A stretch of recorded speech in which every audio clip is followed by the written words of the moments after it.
Hey, good morning, Tigers. It is Friday. We have made it to another incredible week with you. And so I hope that you have been, first of all, crushing all of your academics, making sure you're doing the right thing when nobody's looking, and absolutely reading your heart away, all right? So you've got a break. You're going to be out of school on Monday. You're going to be out of school on Tuesday. So we're looking forward to you getting rest and coming back and enjoying your time at CMS. We're about to end 45 days of school. So once we get to that milestone, I always ask, hey, what are you most proud of as a sixth grader, as a seventh grader, as an eighth grader? You should have a goal in mind every time we reach a milestone. So think about what you're most proud of and think about the area that you know you need to do better in, all right? Have a great day, Tigers. Roar.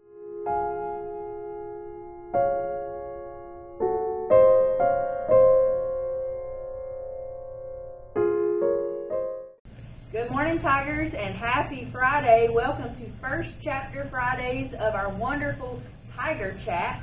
Miss Mincy here, and I'm here to read you a chapter of this wonderful book, Amari and the Night Brothers. Okay, I want to shout out Lucy Carr in 6th grade. She chose this awesome book for me, and I think it's going to be a great one. A couple pictures inside. Excuse me. All right, Chapter 1. One more picture. It's of a tall townhouse building is what it looks like. All right. I think it's a school, though. I'm sitting in the principal's office again. In the hallway, on the other side of the glass door, Principal Merritt is getting an earful from Emily Grant's mom. With all those wild hand gestures, you'd think I did a lot more than give her stuck-up little Miss Princess daughter a tiny shove. Emily got up in my face, not the other way around. Wasn't my fault she lost her balance and fell on her butt in front of everybody.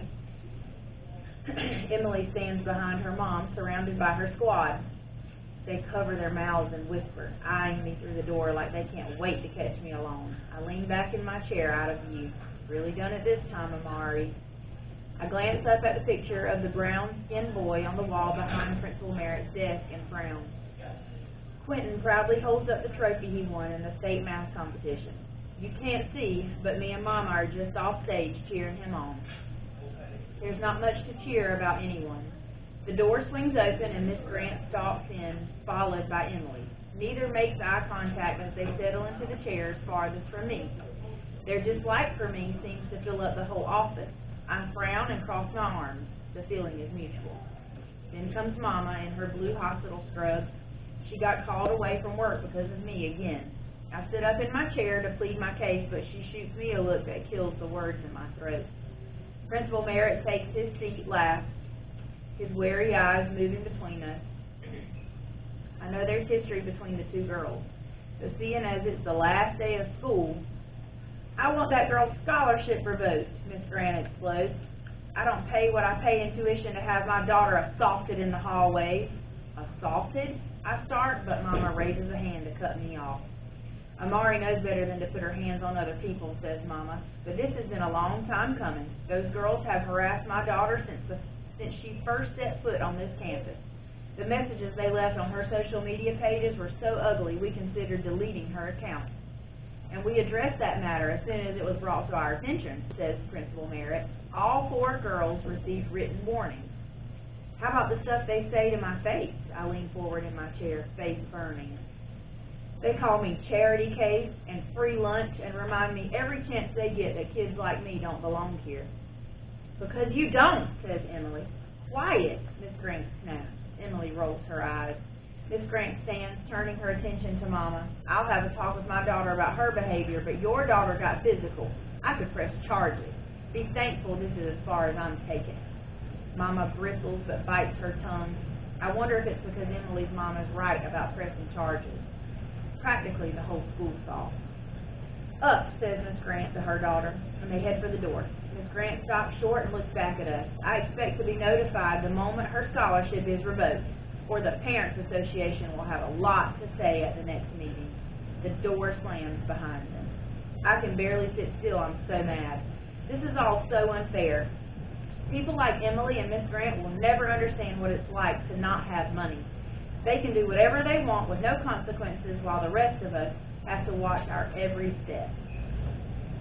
"Are you really taking away Amari's scholarship?" Mama asked in a small voice. Principal Merritt dropped his eyes. "We have zero tolerance policy when it comes to physical altercations. School rules dictate she be expelled. Taking her scholarship is the smallest punishment I can offer." "I see." Mama sinks in her chair. My anger melts into shame. Mama's already sad because of Quentin. I shouldn't be adding to her troubles just because I can't handle a few bullies. "I know that it's been difficult," says Principal Merritt to me, "since Quentin's disappearance.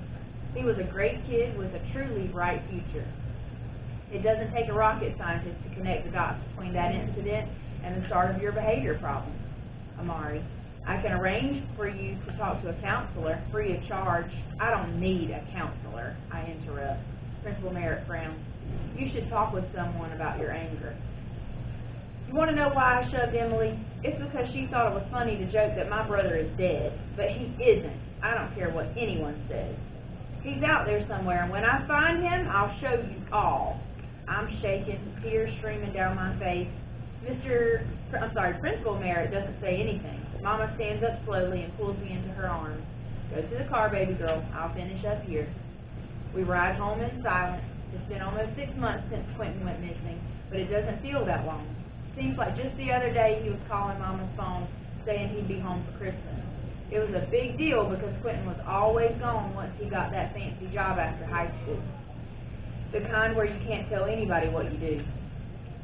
I used to swear up and down that Quentin was some super secret spy like James Bond, but he would just give me this little smirk and say, "You're wrong, but you're not totally wrong."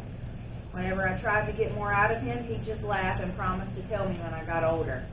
See, Quentin is smart.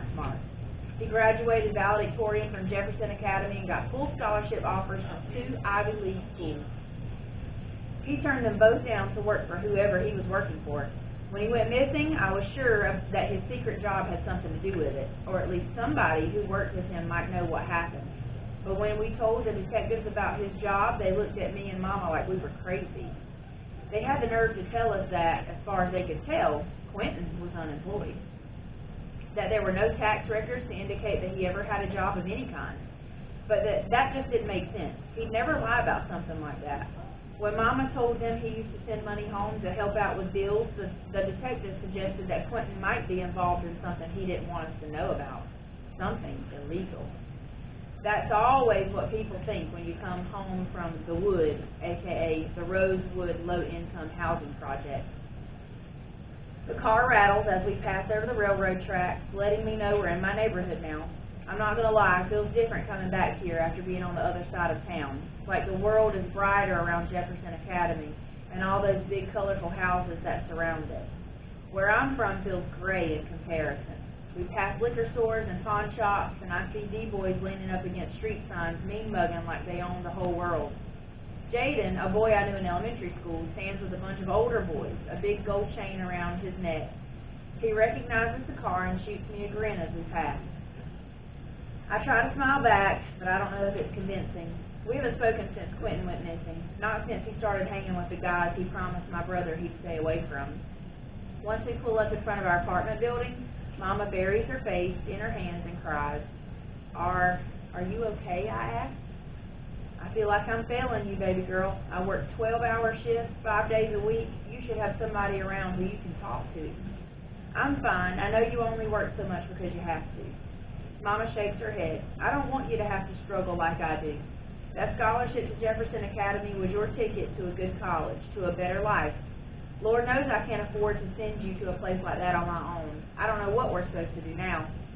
I'm sorry, but I never fit in at that place. I cross my arms and turn to look out the window. Just because my brother made it so easy doesn't mean I can too. I'm not Quentin." "I'm not asking you to be your brother," says Mama. "I'm just asking you to try. That school was an opportunity for you to see that there's a big, wide world outside this neighborhood, a chance to broaden your horizons." She sighs. "I know it's unfair, but the truth is that when you're a poor black girl from the Wood, certain people are going to already have it in their minds what type of person you are. You can't give them a reason to think they're right." I don't respond. She acts like this isn't something she's already told me a million times. If you're not acting up in school, if you're not acting up in school, says Mama, then you're sitting in front of a computer for hours. It's not healthy, Amari. I mean, I know she's right, but it's hard to concentrate on schoolwork when you can hear other kids whispering about you. And posting photos of Quentin on as many websites as I can lets me feel like I'm helping with the search. I know it's a long shot, but it gives me hope. Mama continues, when you get inside, I want you to slide that laptop under my door and leave it there. But Mama, she waves her hand, I don't want to hear it. Until you decide to take your future more seriously, that computer stays with me. We'll talk more about this tomorrow. I've got to get back to the hospital. I slam the car door after I get out, and I don't look back once I stomp toward our building. What am I supposed to do now? Once I'm inside the apartment, I fall over onto the couch and bury my head in the pillows. This has been the worst day. Finally, with a groan, I pull myself up to a sitting position and grab my old beat-up laptop from my book bag. Quentin won it after placing second at some international science fair forever ago. He gave it to me after he won a better one the next year. I'm not even surprised that when the screen stays black after I open it up. I open and close it a few times, but it still won't work. Since it's clearly in one of its moods, I set it down and head to the kitchen to get myself some food. Except even after I've calmed my grumbling belly, the laptop still won't turn on. I close my eyes and bring it up to my forehead. Mama says I've got to give you up, and there's no telling when she'll give you back. Please work. This time it powers right up. Thank goodness. The free neighborhood Wi-Fi is still super slow, but I'm able to copy and paste Quentin's missing persons poster onto a dozen websites. Normally, I'd check his email next. I figured out his password months ago, Amari-Amazing, my fake superhero name from way back. But my curiosity gets the best of me, and I pull up Emily Grant's Instagram page to see if she posted anything about today. And what do I find? A photo of me on her profile with the caption, Summer break, and guess what? We finally took out the trash at Jefferson. Expelled. The post has a ton of comments from other students. I only read a few before I slam the laptop shut. Never wanted her here. I heard she used to steal from the lockers. All it took was her dumb brother to drop dead. I didn't get expelled, and my brother isn't dead. Jaw clenched, I open up my laptop again to write a reply to shut them all up. A notification appears at the top of the screen, and my whole body goes stiff. It's a new email for Quentin. One new email from Discreet Deliveries, which may not sound like a lot, but Quentin never gets new emails, ever. I've been checking since the day I figured out his password. I opened the email. Package delivered. You shall receive a separate email once Amari Peters has signed as requested. Thanks for using Discreet Delivery Service, where they get what's coming to them, whether they know it or not. This email will self-destruct in 3, 2, 1. The email vanishes. I jump in surprise. Did that email really just, what am I supposed to sign? A knock sounds from the door. Delivery! And that is Chapter 1 of Amari and the Knight Brothers, and it is available in the Conway Middle School Media Center. Have a great day. Good morning, Tigers, and now for your Tiger announcements. 8th grade will take their PSATs on Wednesday. The Tiger Time door decorating contest ends Wednesday. Make sure your door is complete for judging on Thursday. Bucket Squad Camp will be from 3:40 to 4:30 Wednesday through Friday of next week. There will be no school Monday and Tuesday. Enjoy your long weekend. Have a good day, Tigers. Roar! Good morning, Tigers, and now for your sports updates. Congratulations to the football team for their win over Aner on Tuesday. Varsity Girls Tennis will play at home against Loris Monday at 5:30. Have a great day, Tigers. Roar! Good morning, Tigers, and now for your Tiger birthdays. This weekend's birthdays are Jaden Baumgardner and Leela Davis. Monday's birthday is Ava Lee, and Tuesday's birthday is Logan West. Have a great day, Tigers. Roar!